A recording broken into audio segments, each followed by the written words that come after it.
Bismillahirrahmanirrahim. Assalamualaikum warahmatullahi wabarakatuh. Waalaikumsalam warahmatullahi wabarakatuh. Alhamdulillah, wassalatu wassalamu ala rasulillah Sayyidina Muhammadin bin Abdillah wa ala alihi wa sahbihi wa man walah, wa la hawla wa la quwwata illa billah, amma ba'd.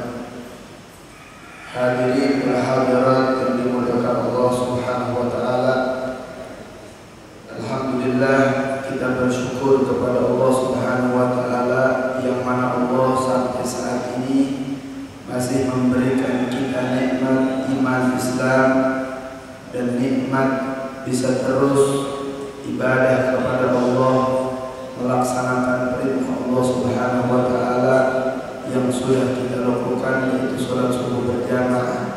Mudah-mudahan sholat yang sudah kita lakukan diterima di sisi Allah Subhanahu wa taala. Amin ya rabbal alamin. Hadirin wal hadirat yang dimuliakan Allah Subhanahu wa taala, kita meneruskan daripada kajian kita yang kemarin tentang masalah Islam, iman dan ihsan. Sekarang tema hari ini adalah asalnya iman di dalam syariat Allah Subhanahu wa taala. Kita iman kepada Allah, kita harus mengetahui asalnya iman di dalam syariat Allah Subhanahu wa taala. Di sini di dalam kitab disebutkan wa aslul imani an ta'taqida anna Allah ta'ala mawjudun.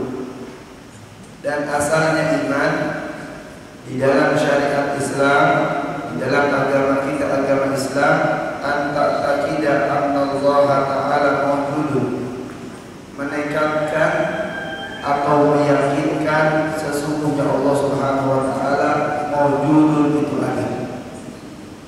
Apa dalil di dalam Al-Qur'an Allah itu ada? Allah berfirman, innallaha khalaqas samawati wal ardh. Sesungguhnya Allah Subhanahu wa taala yang menciptakan 7 lapis langit dan menciptakan 7 lapis bumi. Dengan kita lihat ciptaan Allah yang begitu indah, yang berbeda dengan bangunan-bangunan yang kita bangun, di antaranya langit, ini menandakan bahwasannya di dalam adanya Allah Subhanahu wa taala. Atau di dalam syariat iman itu at-tasdiq bima jaa bihi Nabi sallallahu alaihi wasallam. Iman itu artinya at-tasdiq itu membenarkan dengan apa yang datang atau yang dibawa oleh baginda Nabi besar Muhammad sallallahu alaihi wasallam. Ini yang dinamakan dengan iman. Kita beriman kepada Allah, kita harus mengikuti sesuatu yang dibawa oleh Nabi besar Muhammad sallallahu alaihi wasallam. Banyak di zaman sekarang manusia yang mereka beriman kepada Allah, tapi mereka tidak mengikuti ajaran Nabi Muhammad. Mereka percaya dengan Nabi setelah Nabi Muhammad, yaitu Ahmadiyah sampai sekarang. Mereka percaya dengan Nabi setelah Nabi Muhammad. Padahal Nabi Muhammad sallallahu alaihi wasallam itu dilahirkan ya di bulan sekarang, di bulannya Rasulullah sallallahu alaihi wasallam, di tanggal 12 Rabiul Awal. Nabi Muhammad lahir sebelum subuh, dan di hari Senin di tanggal 12 Rabiul Awal di tahun Gajah. Nabi Muhammad sallallahu alaihi wasallam mempunyai tanda di pundak sebelah kanannya. Apa tandanya? Khatamun nabiyyin, pengakhir atau penghujung dari para nabi-nabi, yaitu Nabi besar Muhammad sallallahu alaihi wasallam. Orang yang mereka percaya dengan Nabi setelah Nabi Muhammad ini bukan orang yang beriman kepada Allah, melainkan mereka orang-orang yang murtad, keluar dari agama Islam. Soalnya paling banyak yang ngaku Nabi itu di Arab, sedikit yang ngaku Nabi. Dulu saya di Mekah paling 1 orang 2 orang. Tapi kalau di Indonesia ya yang ngaku Nabi banyak. Sampai ada tuh yang ngaku Tuhan di Bekasi namanya Agus, Tuhannya namanya Agus, namanya kagak cantik. Nabi ada yang ngaku Nabi namanya Asep. Ya. Kalau Rasulullah namanya bagus, Muhammad, Ahmad, Toha, Yasin, bagus semua. Ini mah ada Nabi namanya siapa? Asep. Ini kenapa? Tapi pengikutnya ada aja. Kenapa pengikutnya ada? Karena di zaman sekarang kalau kita jauh dengan majelis ilmu, iman kita semakin lemah. Kalau kita tidak pernah duduk di majelis ilmu, khawatir kita terbawa dengan orang-orang yang menyesatkan kepada kita. Na'udzubillah min. Nah, ini diantaranya iman ini meyakinkan bahwasannya ya kita membenarkan sesuatu syariat yang dibawa oleh Nabi besar Muhammad sallallahu alaihi wasallam min indillah. Sesungguhnya yang dibawa oleh Nabi Muhammad ini adalah wahyu yang diperintahkan oleh Allah Subhanahu wa taala, yaitu melalui malaikat Jibril. Malaikat Jibril diperintahkan oleh Allah untuk menyampaikan syariat kepada Nabi besar Muhammad sallallahu alaihi wasallam. Makanya Nabi Muhammad ini ya, titelnya ini Rasul. Ya. Ada nabi ini, semua nabi ini berjumlah 124.000 nabi. Jadi kalau ditanya kita nabi ada berapa? Nabi semuanya ada 124.000 nabi. Kalau Rasul ada 313, dikatakan lagi ulama 314, dan ada lagi yang mengatakan 315 ini Rasul. Dan di antara Rasul tersebut 5 yang dipilih, 25 yaitu Nabi dan Rasul yang kita kenal, yang wajib kita ketahui dari Nabi Adam sampai Nabi Muhammad. 25 tersebut dipilih lagi. Yang paling mulia di antara 25 itu adalah ulul ajmi, yang mereka jumlahnya ada 5. Muhammad, Musa, Isa, Nuh, Ibrahim. Dan di antara 5 tersebut adalah yang paling mulia, yaitu Nabi kita semua, Nabi besar Muhammad sallallahu alaihi wasallam. Nabi yang paling mulia. Makanya dikatakan di dalam kitabnya Al-Qur'an, Imam Al-Bushiri mengatakan, lamma da'allah da'ina li ta'atihi bi akramir rusuli kunna akramal umami. Sesungguhnya Rasul yang paling mulia yaitu Nabi Muhammad. Rasul yang paling diagungkan oleh Allah yaitu Nabi Muhammad. Sampai-sampai Nabi Musa ya, ingin menjadi umat Nabi besar Muhammad sallallahu alaihi wasallam. Nih Pak Bu, kita sekarang orang-orang yang meninggal mereka belum merasakan surga. Karena surga itu belum masuk mereka semua. Begitupun neraka. Karena orang kalau sudah masuk surga, mereka akan dibangkitkan oleh Allah Subhanahu wa taala, dan yang akan meminta kepada Allah masuk ke dalam surga yaitu Nabi besar Muhammad sallallahu alaihi wasallam. Berarti kita selalu mendoakan supaya mudah-mudahan ini mayit masuk surga.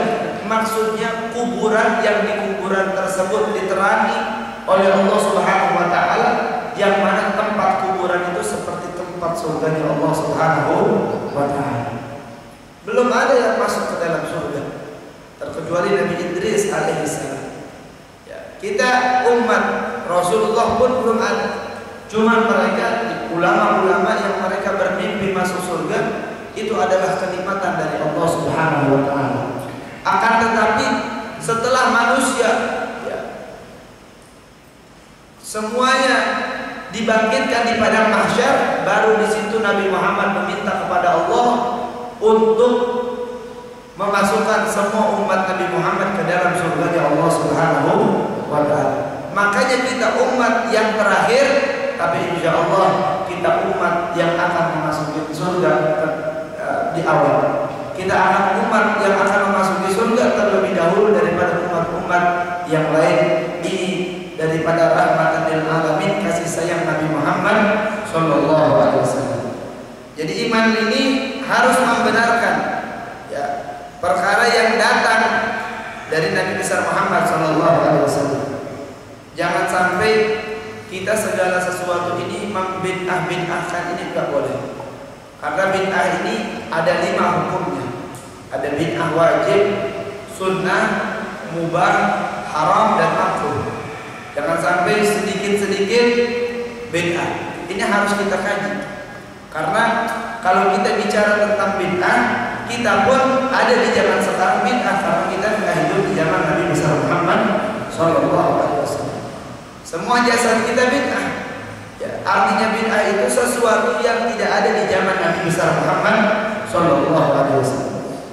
Kemudian di antaranya lagi asalnya iman di dalam syariat Islam, kita harus meyakini wa annahu ta'ala wahidun. Dan kita harus meyakini sesungguhnya Allah Ta'ala wahidun, tunggal esa Allah. Apa dalilnya di dalam Al-Quran? Qul huwallahu ahad. Ini dalil Allah ini esa. Katakan wahai Muhammad, qul huwallahu ahad. Dia Allah ahad, maha esa. Ya. Kemudian la syarikalah. Allah maha esa, la syarikahu, tidak ada yang menemani kepada Allah. Makanya kalau ada yang menemani kepada manusia namanya makhluk. Allah tidak ada yang menemani kepada Allah. Allah maha esa, Allah sendiri. Dan Allah enggak butuh pertolongan siapapun. Kalau yang namanya butuh pertolongan itu namanya makhluk. Tapi kalau Khaliq sang pencipta tidak butuh dengan siapa-siapa. Wala mislalahu, dan tidak ada yang menyamai kepada Allah. Allah beda dengan makhluknya. Sebagaimana di dalam Al-Quran, yadullah fawqa aydihim. Ini maksudnya tangan Allah di atas tangan-tangan mereka. Bukan Allah mempunyai tangan, melainkan kekuasaan Allah ini sangat luas. Sehingga kalau kita banyak dosa kepada Allah, taubatan nasuha, minta ampun kepada Allah, Allah ampuni dosa-dosa kita, terkecuali syirik. Inna Allah la yaghfiru an yushraka bihi wa yaghfiru ma duna dzalika liman yasha. Allah akan mengampuni dosa-dosa apapun kita punya dosa diampuni oleh Allah, terkecuali dosa syirik.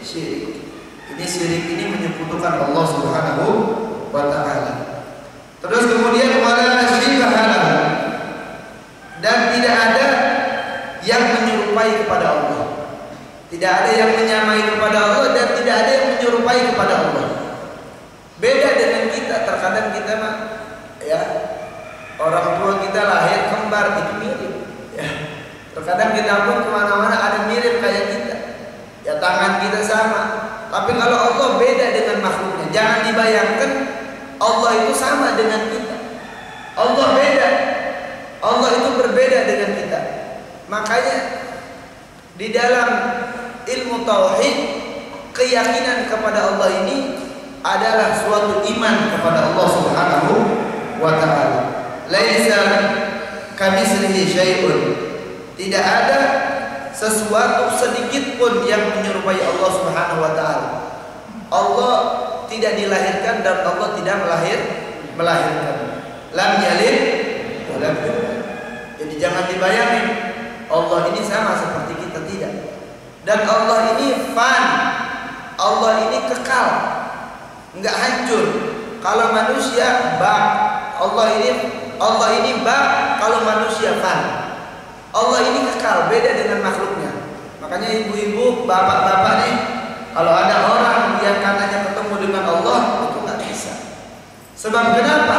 Manusia tidak bisa bertemu dengan Allah terkecuali di dalam surganya Allah Subhanahu wa taala. Makanya ada doa kalau kita pengen ketemu sama Allah, ada doanya. Di dalam Khulasatul Madad di situ ada doanya. Allahumma inna nas'aluka salamatan fid din wa afiyatan fil jasad wa ziyadatan fil ilmi wa barakatan fil rizqi wa taubatan qabla al maut wa afwan minal hisab wa amanan minal adab wa nasiban minal jannah warzuqna nadhari ila wajhikal karim. Dan ya Allah, berikan rezeki kepada kami di surga, bisa memandang dan bisa melihat Allah Subhanahu wa taala. Jadi kalau udah di akhirat, udah di barzakh, kita udah kekal. Karena hidup ini 2 kali, mati sekali. Hidup dua kali, hidup di dunia dan hidup di akhirat. Kalau mati cuma di dunia doang, di akhirat kagak mati lagi. Makanya kalau kita udah di akhirat, kekal. Orang yang sering berdoa seperti itu, maka dia akan bertemu dengan Allah Subhanahu wa taala. Wa huwa, dan Allah itu as-sami'u, yang maha mendengar. Allah ini yang maha mendengar, beda dengan kita. Ada yang mendengar, ada yang tuli, yang bisa mendengar. Tapi kalau Allah sempurna. Sekalipun kita ngomongnya sendiri, Allah mendengar.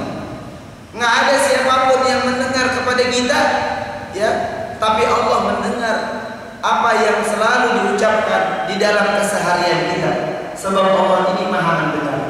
Semut yang di dalam, ya, dia masuk ke dalam tanah, ya, dia curhat dengan kawan-kawannya, Allah pun sama mendengar daripada semut, ya, yang sedang, ya, berbicara curhat di dalam tanah tersebut, karena Allah ini yang maha mendengar. Al-Basir, dan Allah yang maha melihat. Allah ini Al-Basir, yang maha melihat, yang maha memandang. Orang yang beriman kepada Allah, yakin kepada Allah, dia akan selalu ingat kepada Allah Subhanahu wa taala. Tapi kalau orang di hatinya tak ada Allah Subhanahu wa taala, maka dia berani melaksanakan maksiat, melakukan maksiat. Sebagaimana saya ceritakan, ya, di bulan yang kemarin ada seorang yang bernama Ahmad. Dia disuruh pergi semuanya untuk menyembelih, ya, ayam, ya, cari tempat yang nggak ada yang melihat, siapapun nggak ada yang melihat, ya, sembelih itu ayam. Suruh buruknya tuh murid-murid suruh menyembelih ayam. Semuanya cari tempat nggak ada orang yang melihat, dia sembelih. 23 orang, 22 orang menyembelih itu ayam di tempat yang orang nggak melihat, siapapun nggak melihat. Tapi yang satu yang bernama Ahmad, ini ayamnya orang pada sembelih, dia menganggap dibawa masih hidup. Tiba-tiba datang ke gurunya, jalan mereka semua. Ini yang 22 orang, ya, ngetawain si Ahmad. Bocah gimana tuh? Agak bisa menyembelih ayam yang nggak ada melihat siapapun. Dia diketawain tuh bocah, si Ahmad tersebut. Datang kepada gurunya bertanya, ya, semuanya udah kamu di tempat mana? Saya sendiri nggak ada yang melihat. 22 orang bilang begitu. Tapi Ahmad, kenapa kau nggak nyembelih itu ayam? Ayamnya kenapa nggak disembelih? Kata Ahmad, bagaimana mau nyembelih wahai guru? Ada yang selalu melihat saya, memperhatikan saya. Siapa? Allah Subhanahu wa taala. Ini adalah tauhid. Makanya kalau iman kita bisa mengukur iman kita tebal apa enggak, kita bisa mengukur sendiri. Ketika kita melakukan kemungkaran, ghibah, korupsi, atau maksiat yang lainnya, berarti iman kita dalam keadaan lemah. Tapi kalau iman kita kuat, kita takut kepada Allah, karena Allah selalu melihat kita, baik sendiri walaupun dalam keadaan ramai. Makanya Nabi Muhammad berkata di dalam hadisnya, ittaqillah haitsu ma kunta. Bertakwalah kepada Allah kalian dimanapun kalian berada. Kenapa bertakwa kepada Allah? Karena Allah selalu ada, ya, di dalam kehidupan kita. Kita di kamar, Allah ada. Kita di rumah, kita di masjid, Allah melihat kita. Allah Al-Basir, Allah yang maha melihat. Khalaqas samawati wal ardh. Dan di antaranya asalnya iman di dalam syariat, kita meyakinkan Allah yang menciptakan 7 lapis langit dan Allah menciptakan 7 lapis bumi. Kita harus yakin ini ciptaan Allah.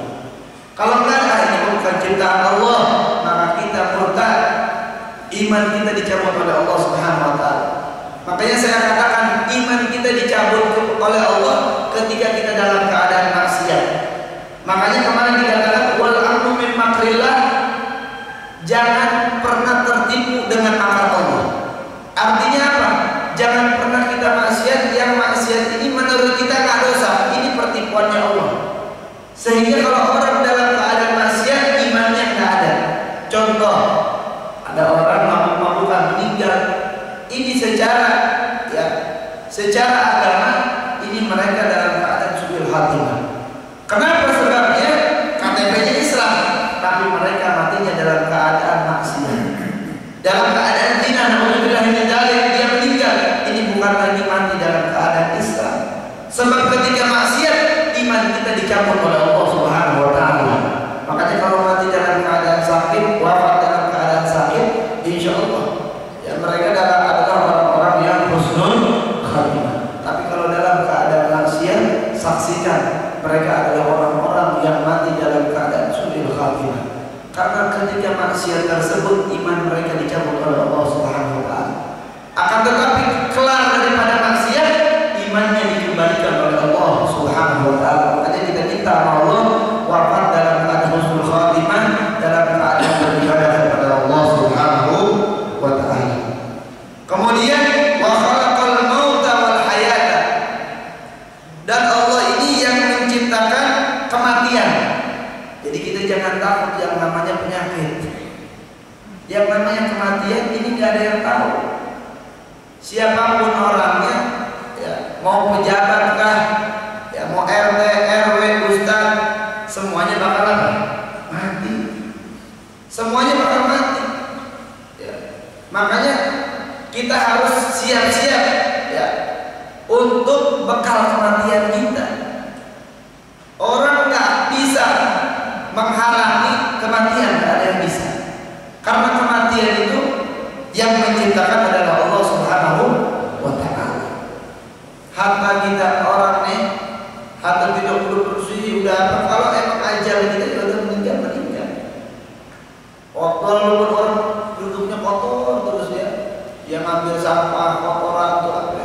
Tapi kalau dia panjang umur tetap panjang umur. Karena udah ditulisin nama Allah. Biar banyak kalimat bikat birizki wa ajali wa amali wa syaqiyun aw sa'idun. Udah ditetapkan oleh Allah di Lauhil Mahfuz. Ini orang matinya tanggal berapa? Besok, apa lusa, apa bulan Rabiul Awal, semuanya udah tertulis. Ya. Kita harus persiapkan diri kita kepada Allah Subhanahu wa taala, kembali kepada Allah Subhanahu wa taala dengan amalan kita, di antaranya salat 5 waktu berjamaah di masjid. Kalau mendengar azan, cepat-cepat ke masjid. Takut kita kalau di akhir-akhirin jam 2 saya meninggal bagaimana? Dengar apa masjid azan, langsung kita wudhu berjamaah sholat di masjid. Ini hukumnya berjamaah bagi kaum laki-laki, hukumnya fardu kifayah. Artinya fardu kifayah ini kalau suatu kampung enggak mendirikan sholat berjamaah, maka kampung tersebut semuanya berdosa. Jadi yang namanya sholat berjamaah ini fardu kifayah. Fardu kifayah. Dan sholat berjamaah ini bakal diterima pahala kita di sisi Allah Subhanahu wa taala. Dan derajatnya 25 derajat atau 27 derajat. Sebagaimana hadis Rasul, sholatul jamaah afdalu min sholatil fardhi bi 27 darajah atau bi 25 darajah. Ini pahalanya 27. Makanya ada orang-orang kebanyakan sekarang yang telat-telat berjamaah di masjid, mereka sholat sendiri-sendiri. Harusnya berjamaah. Sampai orang dulu itu kalau nggak berjamaah dia bayarin orang. Kamu udah sholat lagi ya, saya bayar. Yang penting biar saya dapat pahala berjamaah. Orang sekarang kan sendiri-sendiri, padahal dia datangnya bareng, duduknya bareng. Ya di sebelah kanan, dia di sebelah kiri. Harusnya kita berjamaah. Sampai orang dulu tuh saf pertama ini luar biasa pahalanya. Besar di sisi Allah Subhanahu wa taala. Berebut para sahabat sampai begini. Dia ketinggalan saf pertama, tuh yang dia posisinya saf kedua, sebelum takbiratul ihram dia bilang, "Ane di saf pertama dan ane bayar. Kita mah gratis." Udah kamu ini jangan di dalam segi keluar udah. Harusnya berebut. Ya, karena saf pertama ini pahalanya paling besar di sisi Allah Subhanahu wa taala. Dan ketahuilah, berjamaah itu al-jama'atu rahmatun. Setiap kita sholat berjamaah, pahalanya langsung diterima oleh Allah Subhanahu wa taala. Tapi kalau sholat sendiri, itu dengan syarat diterima oleh Allah. Yang pertama, hudurul qalbi wa tadabbur dzikri wa tafahumuha. Hadirnya hati kita. Kemudian paham di dalam bacaan yang kita bacakan. Kemudian merenung bacaan tersebut. Ini 3 istijar. Kita Allahu Akbar, pikiran kita kemana-mana. Imamnya suaranya bagus, anak saya kenapa ini suaranya kayak begini? Lagi sholat, pikirannya kemana-mana. Terkadang kita Allahu Akbar, oh kunci ini baru ketemu. Ya, ketika kita sholat, uang kita hilang, Allahu Akbar, ingat uang kita ditaruh di mana. Kebanyakan begini. Sholat sendiri nggak bakal diterima, cuma gugur kewajiban kita kepada Allah. Tapi sholat berjamaah semuanya pada ngelamun, sampai imamnya juga lupa. Ini udah 2 rakaat atau 3 nih? Udah 2 atau 3 nih? Ya, kalau berjamaah udah 2 atau 3, ambil yang sedikit. Tapi pas dia bangun, makmumnya ingat dia udah 2 rakaat. Ya, dia bangun lagi, kita bilang subhanallah, diingatin lagi. Makanya kalau makmum ini usahakan orang-orang yang ahli. Sebab ada satu cerita tuh, ya, di masjid dulu, ya, di Masjid Raya Bintaro itu pernah yang makmumnya ya bukan orang soleh di belakangnya. Ini imamnya luar biasa. Dia lupa wudu pertengahan sholat, ya dia baru ingat, waduh tadi saya kentut. Dia langsung berangkat ke imamnya, karena nggak boleh seorang imam, waduh saya karena malu ini tanggung jawab di sisi Allah Subhanahu Wa Taala.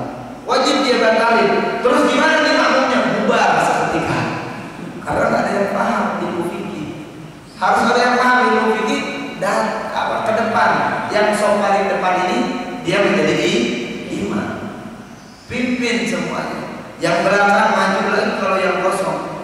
Jangan sampai kelaka ada orang nih di dalam sholat, langkahan sholat ini dia 3 langkah, salah satu khotwah 1, 2, 3 ini batal.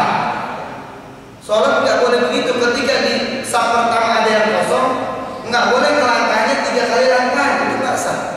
Salah si khotwah itu nggak sah. Terus gimana? 1 langkah, 2 berhenti dulu seukuran tumakninah. Tumakninah itu seukuran subhanallah, baru maju lagi. Ini enggak 1, 2, 3, 4. Ini udah nggak sah sholatnya, batal sholat. Ini kebanyakan begitu, nggak ngaji fikih, samilah nggak paham, ya pembatalan sholat, rukun sholat nggak paham, akhirnya dia terus aja. Ini sholat harus diperhatikan. Kalau ada yang kosong, ya ngelangkahnya 2, 1, 2 berhenti dulu. Habis ukuran subhanallah baru maju lagi.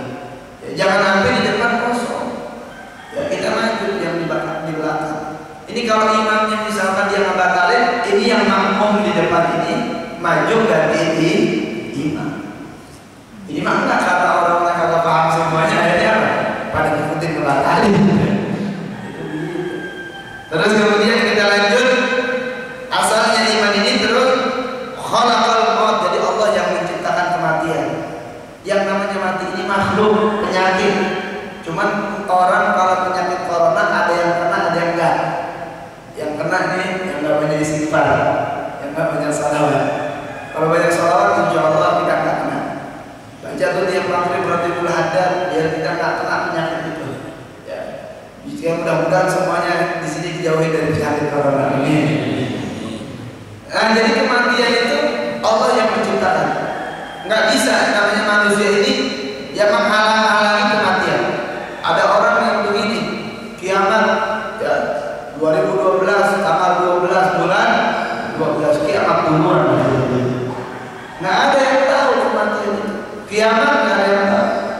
Dan Allah itu yang wa khalaqal mauta wal hayata, dan Allah yang menciptakan kehidupan. Kita hidup ini diciptakan oleh Allah Subhanahu wa Ta'ala. Ketika kita diciptakan oleh Allah, lihat di dalam Al-Quran untuk apa kita diciptakan. Allah berfirman, wa ma khalaqtul jinna wal insa illa liya'budun. Dan wa ma khalaqtul jinna wal insa, dan semua diciptakan manusia dan jin itu illa liya'budun, terkecuali untuk ibadah kepada Allah Subhanahu wa Ta'ala. Makanya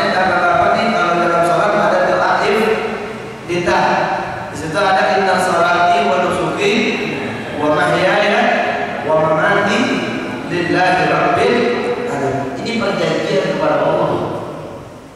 Sesungguhnya salatku, ibadahku, ya, hidupku dan matiku hanya untuk Allah Subhanahu wa Ta'ala. Tapi udah salat maksiat lagi, ngomongin orang lagi, ngerendahin orang lagi, ya, sombong sama orang. Semuanya manusia itu serba kekurangan. Wa ta'ala, dan Allah yang menciptakan taat. Jadi dia kita beruntung ada di sini. Ini yang hidayah dari Allah, taufik dari Allah Subhanahu wa taala. Allah memberikan keistimewaan kepada kita. Ini bukan dari diri kita, ya, tapi ini adalah anugerah dari Allah yang Allah memberikan hidayah taufik kepada kita sehingga kita bisa duduk di majelis ilmu. Banyak orang-orang yang mampu masih sehat malas duduk karena ada hidayah dari Allah. Dekat dia rumahnya, selangkah dari masjid. Kalau nggak ada hidayah dari Allah, nggak bakal nyampe. Tapi kalau ada hidayah dari Allah, jauh, oh jauh. Tapi dia ada hidayah dari Allah, ada taufik dari Allah, nyampe nggak ke masjid sini? Nyampe. Jadi ini adalah hidayah dari Allah Subhanahu wa taala. Jadi Allah yang menciptakan ketaatan wal maksiat, dan Allah yang menciptakan kemaksiatan. Oh jadi begitu, kalau kita maksiat dari Allah, usahakan kalau maksiat jangan disandarkan kepada Allah. Kalau disandarkan kepada Allah, kita nggak bakal tobat-tobat sama Allah. Kalau maksiat, ya sandarkan kepada syaitan. Karena maksiat ini fa inna ammarati bisu'i man ta'awwad min jahliha min ajli sayyi wal haram. Orang yang maksiat ini karena dia terlalu banyak lalai di dalam zikir dan terlalu banyak dia di dalam maksiat kepada Allah Subhanahu wa taala sehingga dia menjadi orang yang maksiat. Makanya kalau kita maksiat, banyakin istighfar. Makanya Nabi Muhammad tuh sehari 100 istighfar. Kita harus lebih daripada 100. Jangan sampai kita setiap hari malas istighfar. Udah sholat istighfar dulu. Nabi Muhammad udah sholat baca astagfirullah, astagfirullah, astagfirullah, Allahumma anta salam. Nabi Muhammad baca. Jadi setiap sholat kita baca istaghfiru rabbakum innahu kana ghaffar. Beristighfarlah kepada Allah Subhanahu wa taala, sesungguhnya Allah ini Maha Pengampun. Wasihatan, dan Allah yang menciptakan kesehatan. Ini sehat kita dari Allah. Makanya kalau kita pengen sehat terus, minta sama Allah Subhanahu wa taala. Sehatul jismi, ya. Ini sehat kita nih. Kita bisa duduk, kita bisa makan, kita bisa minum. Ini dari Allah Subhanahu wa taala. Jangan sampai ini sehat dari saya karena saya sering minum obat herbal, nggak bisa. Karena saya sering baca apa namanya, karena saya sering minum minuman yang sehat-sehat, jadi saya sehat, nggak bisa. Orang yang sakit, ya, kalau bukan disembuhkan oleh Allah Subhanahu wa taala, dia bakal sakit. Ya, ada orang yang sakit dibawa ke rumah sakit, malah meninggal. Ada orang yang sakit dioper sana sini, tetap aja nggak sembuh. Berarti belum takdirnya Allah Subhanahu wa taala menyembuhkan orang ini. Cuman kita apa, dokter itu wasilah, pelantara, ya, pelantara yang menyembuhkannya hakikatnya adalah Allah Subhanahu wa taala. Kemudian wasaqama, dan Allah yang memberikan kita penyakit. Kalau kita dikasih penyakit, jangan ngedumel, ya. Jangan marah sama Allah, gue dikasih penyakit, emang gue kesian. Enggak, orang yang dikasih penyakit ini derajatnya, ya, ditinggikan oleh Allah Subhanahu wa taala. Mungkin penyakit ini supaya dia sadar, ya, penyakit ini supaya dia tambah taat kepada Allah Subhanahu wa taala. Ini masa sakit, yang ngeluh aja, gue sakit, kali sakit kasih orang, jangan begitu. Ini sakit dari Allah Subhanahu wa taala. Bifat hatin atau bidal disebut wa jami'al qawli wa ma fihi, dan semua sesuatu yang ada di dunia ini semuanya diciptakan oleh Allah Subhanahu wa taala. Antara iman dan cinta ini berdekatan. Saya katakan al-iman ma'al hub gharib. Iman dengan kecintaan ini dekat. Orang yang cinta kepada Nabi Muhammad, maka dia beriman kepada Nabi Muhammad. Coba lihat pamannya Nabi Muhammad, Abu Lahab, Abu Jahal. Dia melihat Nabi Muhammad, memandang Nabi Muhammad. Ketika Nabi lahir, itu Abu Lahab kira nama Nabi Muhammad, sampai dia memerdekakan hamba saya. Tapi ketika sudah besar, nggak ada kecintaan kepada Nabi, maka dia nggak beriman kepada Nabi besar Muhammad Sallallahu Alaihi Wasallam. Tapi kita yang paling baik, kita mah nggak melihat Nabi Muhammad, nggak pernah mimpi sama Nabi Muhammad, nggak pernah bertemu sama para sahabat, tapi kita beriman kepada Nabi besar Muhammad Sallallahu Alaihi Wasallam.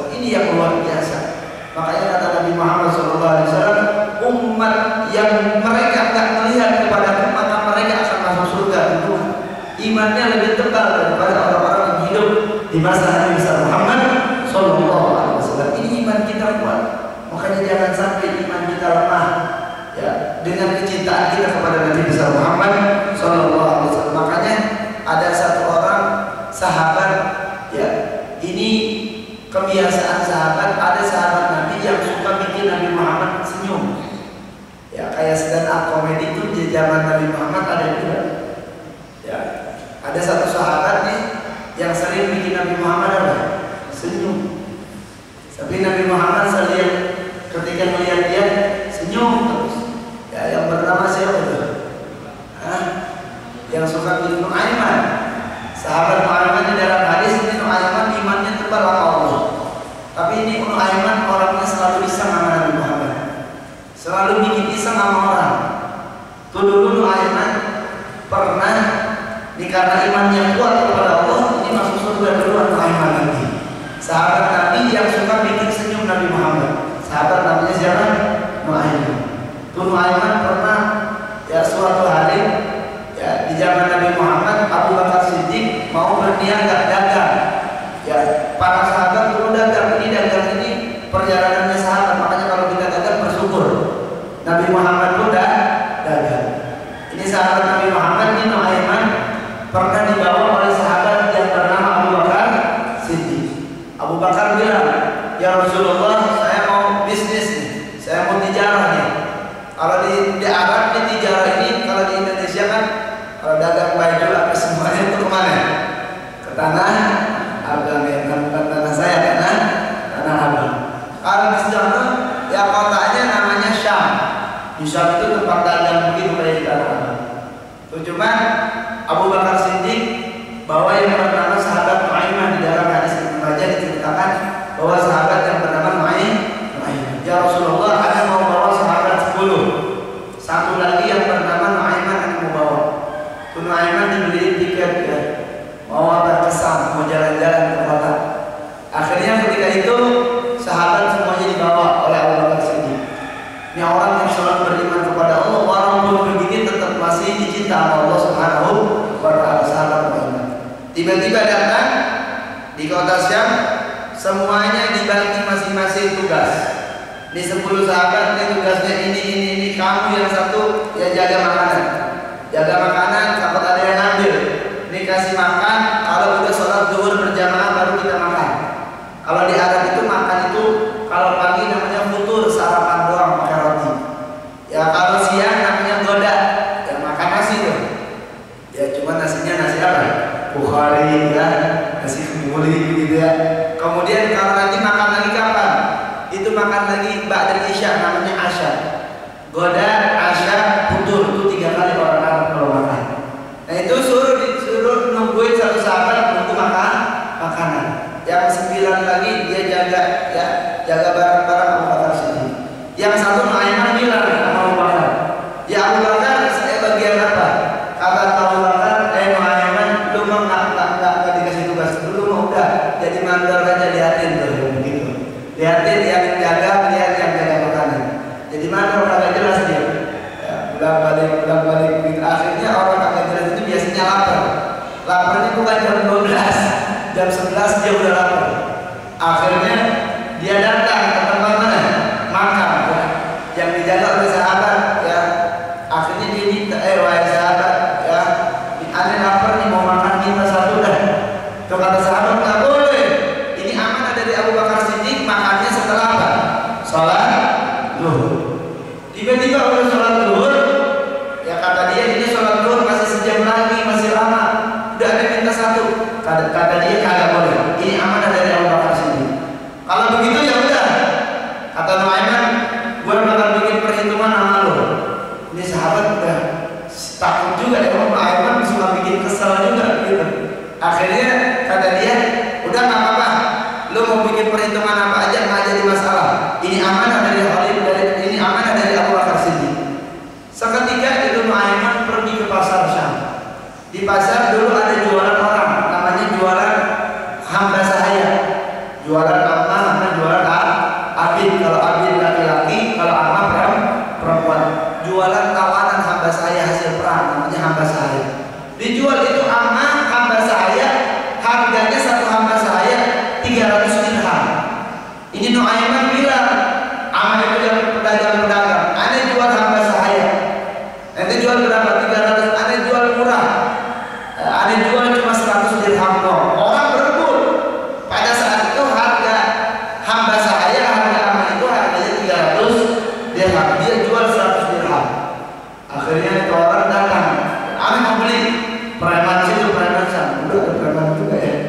Sekarang setiap pasar ada preman nggak?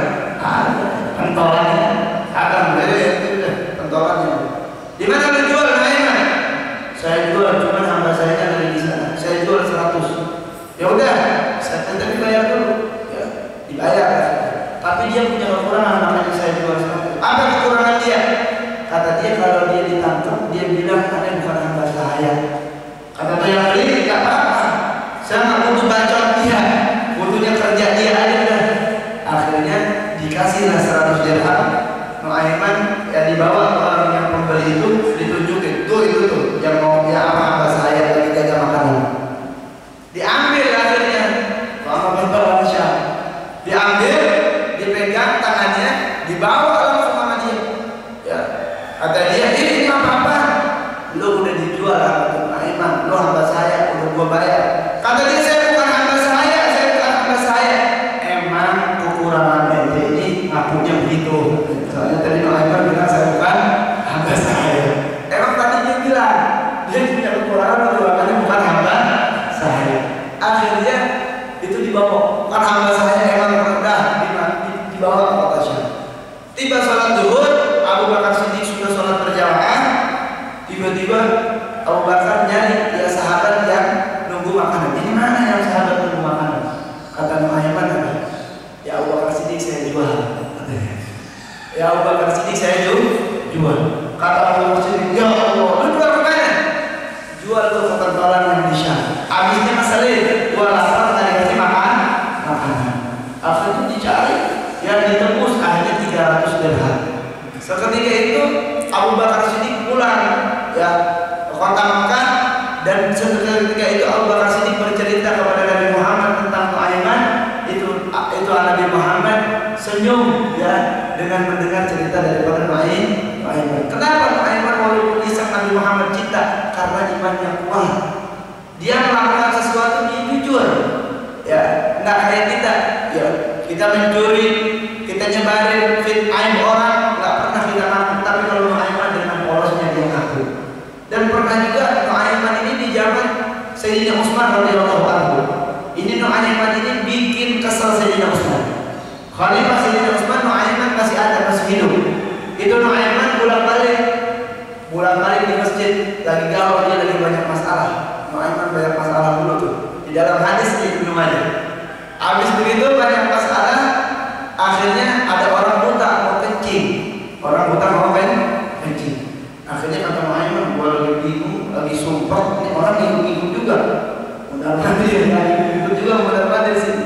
Akhirnya ditanya, lu mau kemana? Saya orang buta, pesan. Lu mau kemana? Mau kencing. Dibawa anak-anak. Mau kencing, mau cari kamar mandi.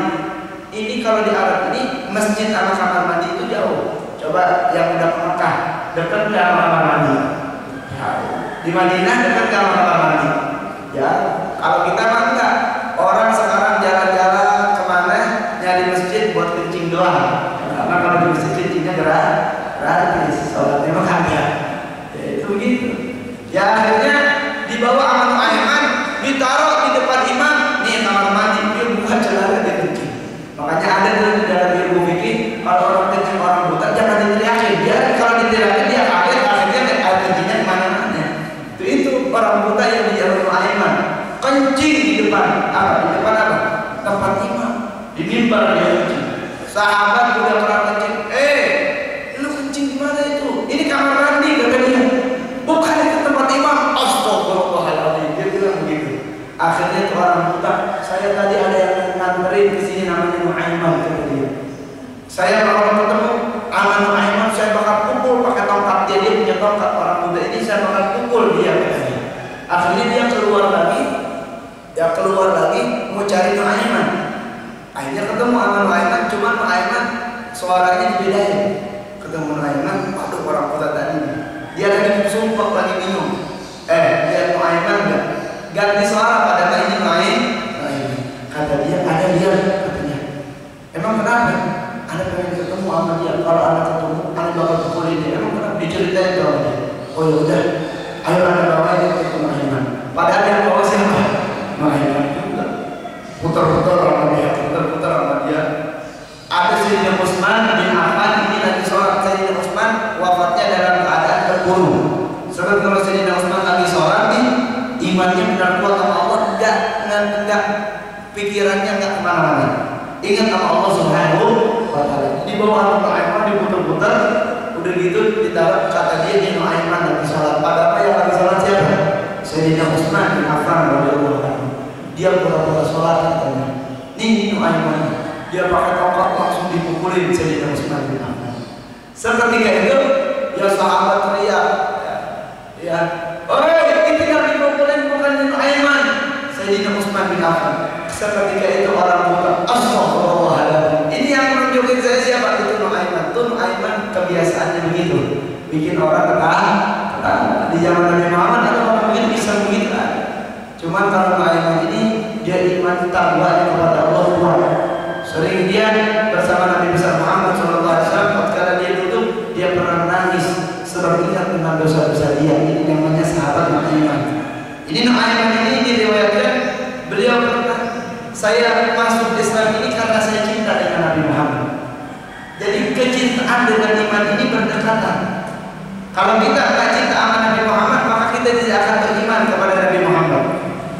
Kalau kita tidak cinta kepada Nabi Muhammad, kita tidak bakal beriman kepada Nabi Muhammad. Makanya sekarang ada orang yang menghina Nabi besar Muhammad Sallallahu Alaihi Wasallam. Mereka orang kafir. Allah yang ajaib lagi, mereka orang Islam menghina Nabi besar Muhammad Sallallahu Alaihi Wasallam. Kalau orang kafir udah biasa. Di zaman dulu aja Nabi Muhammad udah biasa dihina. Nabi Muhammad disangka dukun, Nabi Muhammad ya disangka orang sihir. Sering Nabi Muhammad dihina. Ya. Tapi kalau umat Islam menghina Nabi, maka dia tidak ada iman di dalam hatinya. Kemudian diterusin, wa khalaqal khalqa wa a'malahum wa qaddara arja'ahum wa ajalahum. Dan di antara yang asalnya iman ini, Allah ini yang menciptakan amal-amal kita. Amal baik dan amal buruk kita diciptakan oleh Allah. Makanya Saqiyun aw Sa'idun itu udah dicatat di Lauhul Mahfuz. Ini bapak ini orang saleh apa bukan? Udah ditulisin. Ya, apa orang yang masuk surga dulu, apa orang yang masuk neraka? Neraka dulu. Makanya saya bilang, orang yang masuk neraka itu kalau masuk surga ada isinya tulisan Jahannam. Artinya tulisan Jahannam ini mereka alumni neraka. Nanti di surga kalau ketemu nih, surga ya ada Jahannamnya nih. Nanti pernah masuk neraka. Kalau yang masuk surga langsung nggak ada yang namanya Jahannam. Makanya syafaat itu ada banyak. Ada syafaatul ujma itu diantaranya syafaat yang orang masuk neraka dulu baru dia masuk surga. Ada orang yang masuk surga langsung nggak masuk neraka. Siapa mereka? Yang jihad fisabilillah. Orang yang jihad di jalan Allah, yang berperang untuk agama. Gimana sekarang jihad? Contohnya jihad di Palestina. Indonesia mah belum. Ya, kalau jihad itu di mana? Palestina sama Israel itu jihad. Melawan orang kafir haram. Ya, kalau kita ketemu orang Israel itu namanya orang kafir haram, kafir yang memerangi Islam. Darahnya halal kita bunuh. Orang Israel darahnya halal kita bunuh sebab dia memerangi orang Islam. Kalau di Indonesia ada kafir, ada Cina kita bunuh, haram kita boleh. Kenapa dia? Karena bukan kafir harbi, dia mah kafir jin, kafir yang baik, kafir yang tak pernah ganggu Islam, yang tak pernah membunuh Islam. Tapi kalau kafir seperti Israel, darahnya halal sebab dia adalah kafir halal. Terus kemudian qaddara arja'ahum, dan Allah yang telah menakdirkan rezeki kita. Jadi makanya kita jangan takut sama yang namanya rezeki. Cuman kita mengikhtiar, berarti kalau begitu Allah yang menakdirkan rezeki, gua diam aja di rumah. Kagak bisa, maksudnya pakai syariat. Ya, pakai wasilah kita kerja. Udah kita kerja, rezeki kita sedikit, emang bagiannya sedikit. Jangan pernah kita melihat rezeki orang, rumah orang. Ini rumah orang di mana kita yang kesal. Ini nggak boleh. Ini namanya penyakit hati. Orang yang mendapatkan nikmat, kita yang kepanasan. Ini namanya penyakit hati. Semua rezeki itu udah dibagi-bagi sama Allah. Nih rezeki kamu ini dapat subuh, dapat teh manis yang hangat, dulu rezekinya begitu. Nih siangnya kamu dapat makanan, dulu dapat makanan. Semuanya rezeki itu udah diberikan kepada orang-orang yang mereka beriman kepada Allah Subhanahu wa Ta'ala. Rezeki itu semuanya udah ada, makanya kita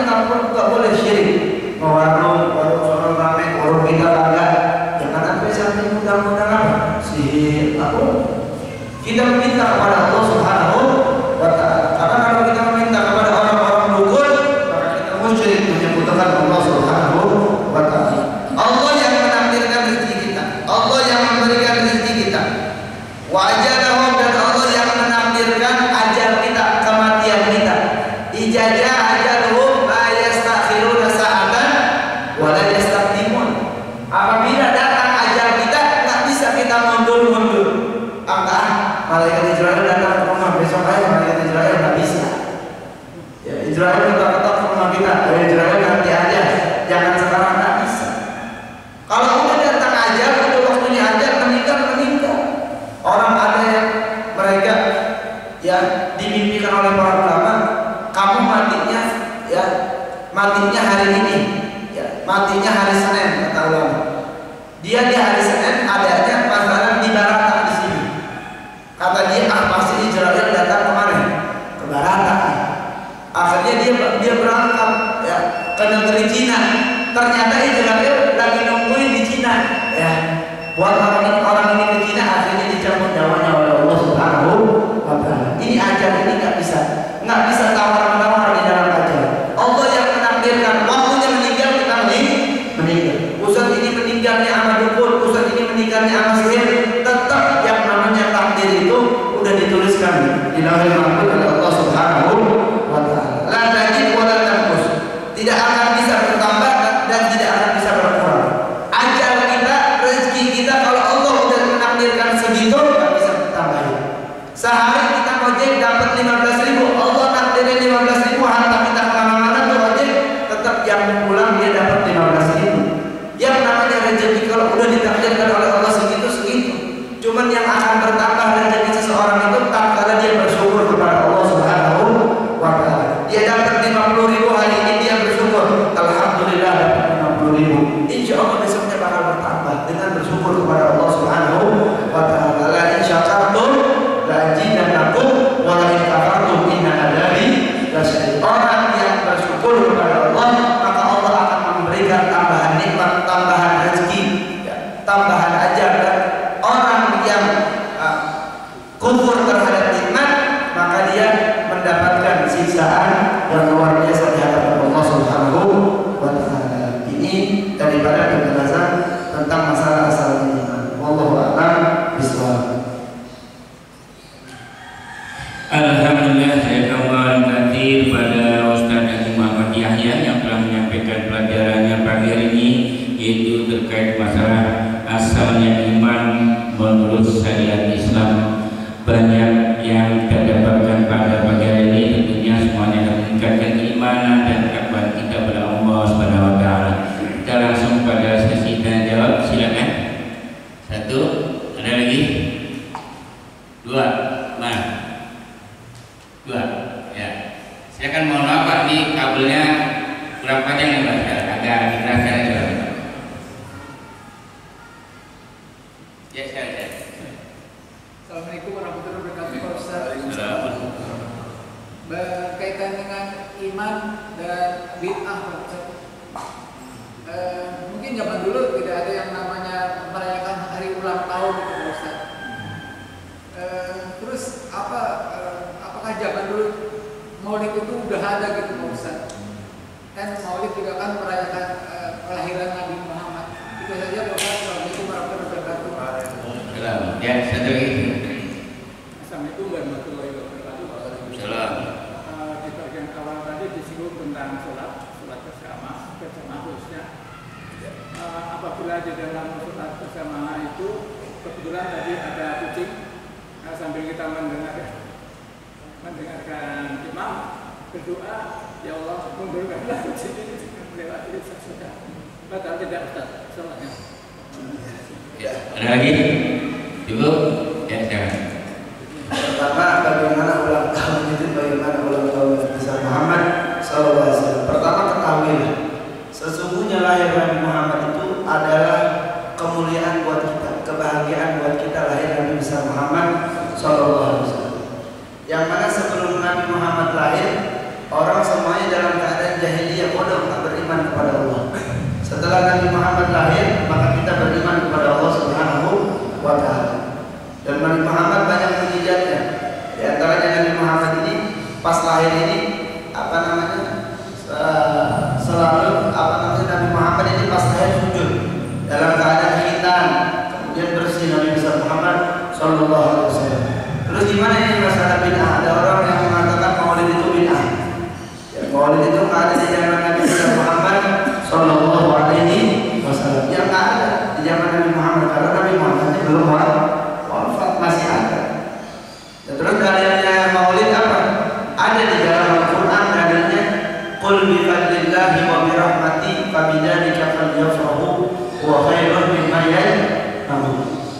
Katakan wahai Muhammad, bi fadlillah, dengan keunggulan Allah, keutamaan Allah, wa bi rahmati, dan dengan rahmatku, fabidzalika falyafrahu, maka dengan keutamaan Allah, keunggulan Allah, fadail Allah, keutamaan Allah, kemuliaan Allah dengan lahirnya Nabi Muhammad, falyafrahu, maka kita bergembira dengan lahir Nabi besar Muhammad. Ini satu dalil yang di antara dalil-dalil Al-Quran yang membolehkan perayaan Maulid. Nah, Maulid itu kita aja kalau begitu, ya kita aja kalau lahir ada namanya ulang tahun. Apalagi Nabi besar Muhammad SAW, wajib kita merayakannya. Kenapa wajib menurut kita? Karena Nabi Muhammad yang membawa Islam, Nabi Muhammad yang membawa zaman dulu ke zaman yang beriman kepada Allah Subhanahu wa Ta'ala. Dan orang yang membid'ah-bid'ahkan Maulid ini, mereka tidak tahu di dalam Maulid ini ada siapa. Di dalam Maulid ini pembacaan rawi kelahiran Nabi besar Muhammad Sallallahu Alaihi Wasallam, cerita Nabi Muhammad, biografi Nabi Muhammad, mengenalkan Nabi Muhammad. Apakah ini haram? Ini masuknya bid'ahnya bid'ah hasanah.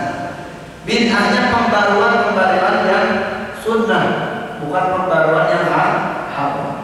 Ada bid'ah yang haram. Ya. Contoh bid'ah yang haram bagaimana? Ya ada ini bid'ah. Ini bid'ah bukan? Bid'ah zaman Nabi ada nggak? Nah, ada zaman Nabi Muhammad ada nggak? Kagak ada zaman Nabi Muhammad. Ini kalau bid'ah ini dimasukkan dengan dangdutan atau yang lainnya, maka bid'ah ini jadi haram. Di zaman Nabi Muhammad nggak ada dangdutan. Nah, kalau bid'ah hasanah seperti Maulid ini bid'ah hasanah, justru wajib kita memuliakan perayaan kelahiran Nabi. Tapi kenapa kalau kita dirayakan haul? Kita mah dirayakannya kalau di wafat kita baru ditahlilin ya. 100 hari setahun sekali ada haul pertama, haul kedua itu setahun sekali. Tapi kalau Nabi Muhammad merayakan, Nabi Muhammad nih Pak Bu, Nabi Muhammad wafatnya juga sama tanggal 12 Rabiul Awal, cuma beda tahunnya. Kalau dulu tahun gajah, ini tahun Hijri. Jamnya pun sama, Nabi Muhammad wafat. Nah, Nabi Muhammad wafatnya hari Senin juga. Kita nggak boleh merayakan wafatnya Nabi, tapi kita merayakan lahirnya Nabi besar Muhammad Sallallahu Alaihi Wasallam. Jadi Maulid ini hukumnya boleh, hukumnya sunnah. Mendekat apa dalilnya itu di dalam Al-Quran? Qul bi fadlillahi wa bi rahmati fabidzalika falyafrahu huwa khairun mimma yajma'un. Ini yang membolehkannya tentang Maulid, mengagungkan kelahiran Nabi besar Muhammad Sallallahu Alaihi Wasallam. Jadi bukan dolar sesat, bukan. Padahal sesat, tak sesat. Ini Maulid tidak sesat. Ini Maulid justru mendekatkan orang kepada Allah Subhanahu wa Ta'ala. Coba kalau Mahalul Qiyam, ya, itu kita Mahalul Qiyam, kita ingat kepada Nabi Muhammad ketika di apa? Disambut, ya. Dalam peperangannya dibacakan Tala al-Badru alaihi. Ini kita mengingat daripada perjalanan Rasulullah SAW. Jadi hukumnya boleh, bukan bid'ah haram, tapi bid'ahnya bid'ah sunnah. Maka bid'ahnya ada 5. Ada bid'ah wajib, bid'ah sunnah, bid'ah haram, bid'ah mubah, bid'ah makruh. Ini Maulid ini bid'ah sunnah. Dalilnya tadi, qul bi fadlillah wa bi rahmatihi fabidzalika falyafrahu. Ini menandakan diperbolehkannya mengagungkan kelahiran Nabi besar Muhammad Sallallahu Alaihi Wasallam. Jangan sekarang ngagungin Nabi Muhammad adanya di gereja, berarti bid'ah. Di gereja baca sholawat kubur, ada orang Islam lagi. Ini namanya bid'ah. Yang begini nih yang bid'ah nih. Ya. Ziarah kubur bid'ah. Kalau ziarahnya kita minta, saya minta pengen kaya lah. Kalau saya sedih banget nih, juga saya ngasih kopi pahit ya, kopi pahit ya, biar orang saya ramai. Ini namanya bid'ah. Tapi kalau ziarah kubur berdoain, tidak apa-apa. Ya Nabi Muhammad dulu nyuruh maka ziarah kalian kepada saudara-saudara kalian supaya mendoakan kepada mereka, dan kuburan ini menjadi ya ibrah, pengingatan buat kita bahwa kita akan kembali ke dalam kubur kita. Nabi Muhammad setiap hari itu kalau jam 3:30 nih duduk di bangki duduk, Nabi Muhammad berziarah mengingat kubur. Islam belum bangun, pas bangun lihat Nabi Muhammad udah di belakang. Dibagi itu. Ini namanya bid'ah. Bid'ah itu nggak sembarang. Cuma jangan dikit-dikit bid'ah, dikit-dikit bid'ah. Bisa kalau mau lihat itu bid'ah sunnah. Itu tidak boleh. Kalau mengenai ulang tahun kan, itu ulang tahun kan ada trompet, ada lilin, segala macam. Kalau ulang tahun begitu nggak boleh. Ini ulang tahun ini trompet ini adanya, trompet lilin ini adanya orang-orang Belanda mereka.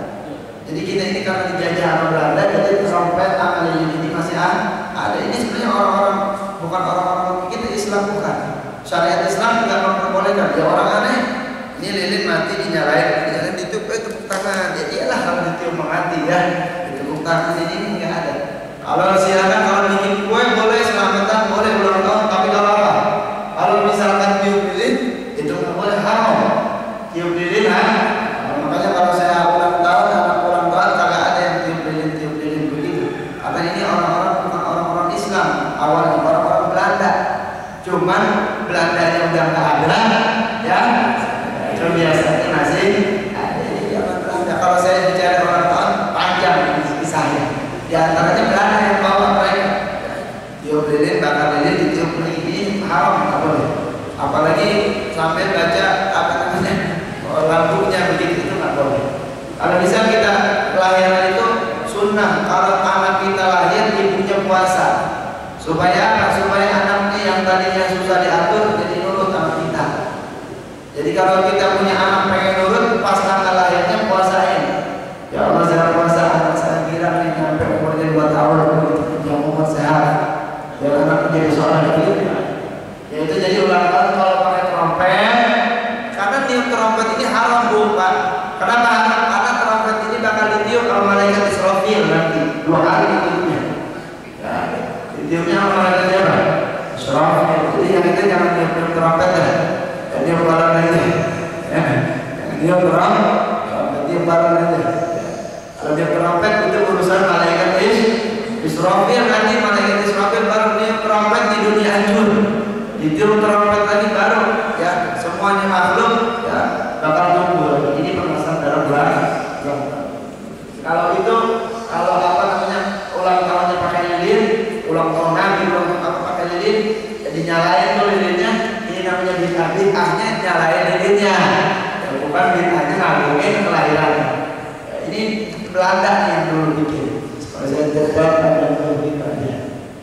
Terus yang kedua tadi tentang masalah sholat ada kucing di dalam hatinya, ya Allah jangan sampai lewat saya. Kalau di dalam hati itu kan membatalkan kepada sholat. Yang sholat itu, yang membatalkan kepada sholat itu berbicara ya dengan apa namanya bersuara, artinya ngomongnya bersuara. Ya Allah jangan sampai kucing jalan di sini. Jangan, itu baru batal sholat kita. Ya. Makanya kalau ada sholat orang sekarang sholat Allah Maha Besar ini nggak sah. Ya orang Allah Akbar, Allah Maha Besar. Ya. Segala puji bagi Allah yang telah menciptakan semesta alam. Ya Fatihahnya diterjemahin. Nah, bisa ini nggak boleh. Ya, harus dengan bahasa Arab. Wa yakuna bil Arabiyyah, dan harus ada rukun di dalam sholat itu dengan bahasa Arab. Nggak boleh bahasa Sunda. Mana yang kemana, mana yang hadir, nggak boleh. Harus pakai bahasa Arab. Nah kalau di dalam hati bahwa tadi itu sholatnya sah. Terkecuali begini, saya mau batalin jangan batal. Ya, kalau batalin jangan, kalau dalam sholat itu kan yang membatalkan kepada sholat itu ya kalau di dalam hati ngomongnya benar. Tapi kalau kita membatalkan dalam hati kita baru itu kan ada kucing, ya Allah jangan lewat ke situ, ya jangan sampai lewat ke saya. Itu kan sholatnya sah. Nah jadi masalah itu. Terus ada lagi? Masih ada lagi? Cukup ya. Baik, alhamdulillah kita ucapkan terima kasih sekali lagi Ustaz kita. Semoga Allah menambah kebaikan untuk beliau dan untuk kita semua. Dan untuk besok pagi insyaallah bareng Ustaz Haji Muhammad Saman. Mudah-mudahan kita semua diberikan kesehatan dan kesempatan untuk dapat mengikuti acara taklim besok pagi. Dan merayakan kita pada pagi hari ini sama-sama kita tutup dengan hamdalah